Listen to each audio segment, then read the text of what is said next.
Your boys at United Township, a little bit of a rough patch these last two games, having second leads into the second half, big leads into the second half, not being able to hold on. What can they find and maybe hold on to a lead facing Quincy this week?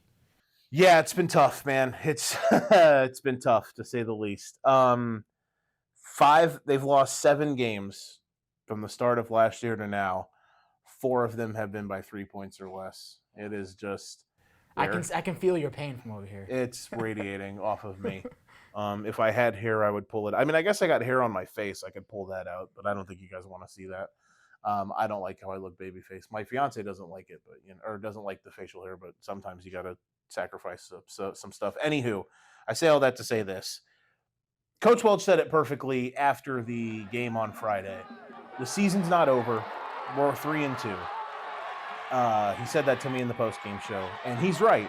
You can sit back and you can dwell on certain things that don't go your way.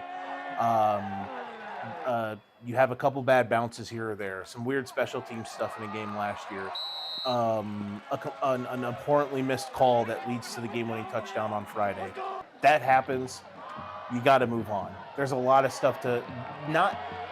Almost everything that they want is still in front of them.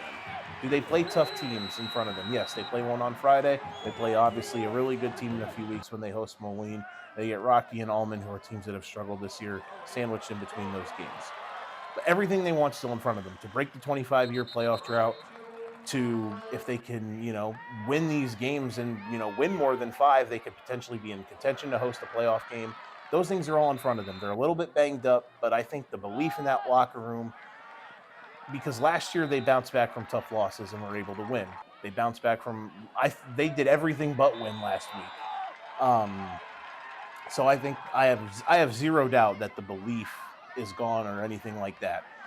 They might be a little shorthanded. They might be a little dinged up from an actual physical standpoint.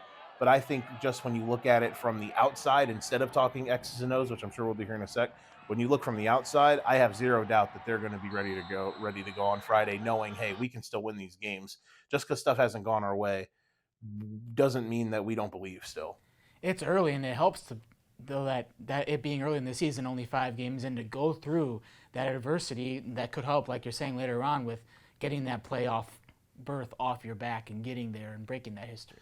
Yeah, that's the biggest thing that they've been so close to. They've won 4 games, 3 different years. You've been trying. I mean, I've said multiple times, and it's unfair. It's unfair to these kids. It's unfair to this portion of the program because they're trying to shed 2.5 decades of, for a lack of a better term, failure and missing the mark and being underwhelming and being and losing. Under Nick Welch, they have not been that. They have exceeded. They have changed so many expectations. You move into this week now, and that's why I say I have zero doubt that the lack of belief and the lack of drive is there at all. Like, even though they're losing these tough games, I know they're going to come out and absolutely bring it on Friday.